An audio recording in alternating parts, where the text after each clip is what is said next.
नमस्कार, आपण पाहत आहात दैनिक लेटेस्ट न्यूज। जळगावच्या इच्छादेवी चौकात पोलिसांनी अचानक वाहतूक नियमांची तपासणी सुरू करताच वाहन चालकांमध्ये एकच खळबळ उडाली। विशेष म्हणजे जिल्हा पोलीस अधीक्षक श्रीकांत धिवरे स्वतः या कारवाई दरम्यान घटनास्थळी उपस्थित होते। एसपी श्रीकांत धिवरे यांनी पोलीस कर्मचाऱ्यांना वाहतूक नियमाचे काटेकोरपणे पालन करून घेण्याचे स्पष्ट निर्देश दिले। त्यानंतर वाहनांची कागदपत्रे, ड्रायव्हिंग लायसन्स आणि वाहतूक नियमाचे पालन होत आहे की नाही याची तपासणी करण्यात आली।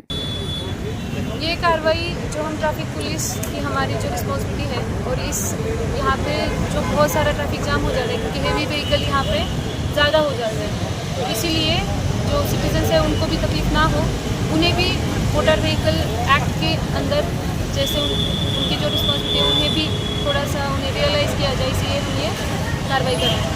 या कारवाई दरम्यान काही वाहन चालकांकडे ड्रायव्हिंग लायसन्स नसल्याचे आढळून आले।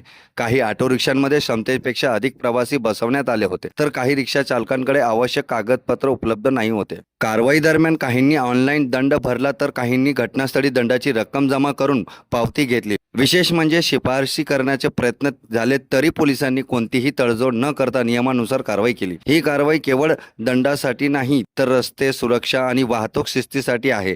त्यामुळे वाहन चालकांनी लायसन्स, हेल्मेट आणि वाहनांची कागदपत्रे सोबत ठेवून वाहतूक नियमाचे पालन करावे। कॅमेरामॅन हरीश खराडे सोबत मी मुख्य संपादक हबीब चव्हाण। धन्यवाद।